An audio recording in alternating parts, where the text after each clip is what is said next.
De novo foi levado perante o concílio. A sua submissão não se satisfizer zero os juízes. A sede de sangue aguçada pela morte de João os chamava por novas vítimas, apenas renunciando à verdade sem reservas. Poderia Jerónimo preservar a vida. Decidiu-se, porém, a confessar a sua fé e a seguir às chamas o seu irmão mártir. Renunciou à abjuração anterior e, como moribundo, exigiu solenemente a oportunidade para fazer a sua defesa.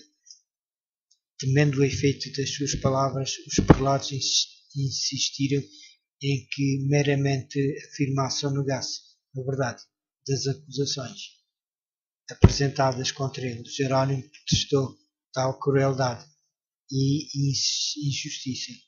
Conservaste-me encerrado durante 340 dias, numa prisão horrível, disse ele, em meio de imundícia, repugnância, mau cheiro e da maior carência de tudo.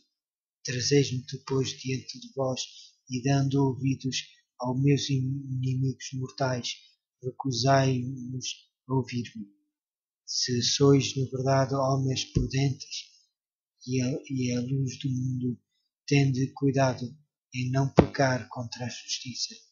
Quanto a mim, sou apenas um fraco mortal. A minha vida não tem senão pouca importância. E quando vos exorto a não lavar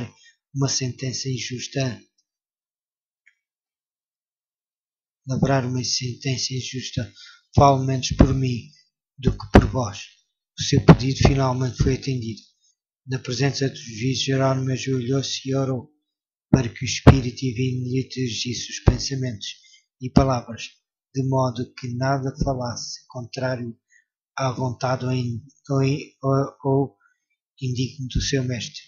Para ele, naquele dia, cumpriu-se a promessa de Deus aos primeiros discípulos: sereis até conduzidos à presença dos governadores e dos reis, por causa de mim.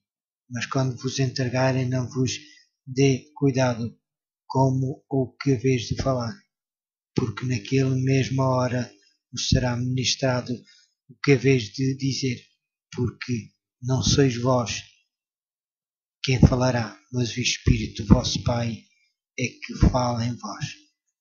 As palavras de Jerónimo excitaram em conta a admiração mesmo aos seus inimigos.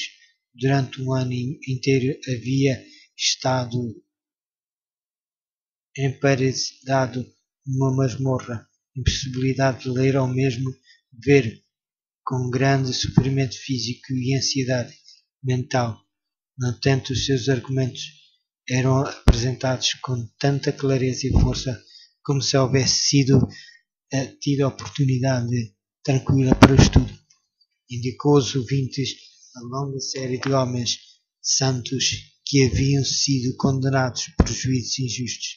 Em quase cada geração houve os que, enquanto procuravam enobrecer o povo do seu tempo, foram censurados e rejeitados, mas que em tempos posteriores mostraram ser dignos de honra. O próprio Jesus foi, por um tribunal injusto, condenado como malfeitor.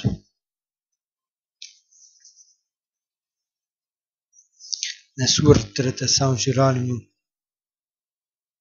consentira na justiça da sentença que condenara-os. Declarou ele agora o seu arrependimento e deu testemunho da inocência e santidade do mártir. Conhecia desde a meninice, disse ele. Foi um ótimo homem, justo e santo. Foi condenado apesar da sua inocência. Eu também estou pronto para morrer.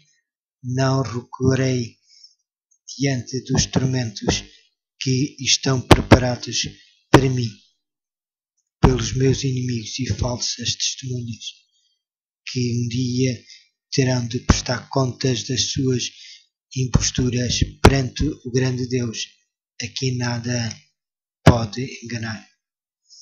Reprofando-se a si mesmo pela sua negação da verdade, Jerónimo continua: de todos os pecados que tenho cometido desde a minha juventude, nenhum pesa tão gravemente em meu espírito e me causa tão pungente remorso como aquele que cometi neste lugar fatídico, quando aprovei a iníqua sentença dada contra Wycliffe e contra o santo mártir João Hus, meu mestre e amigo. Sim, confesso do coração e declaro que desgraçadamente fraquejei, quando por medo da morte condenei as suas doutrinas. Portanto, suplico a Deus Todo-Poderoso se digne de perdoar os meus pecados, e em particular este, o mais hediondo de todos.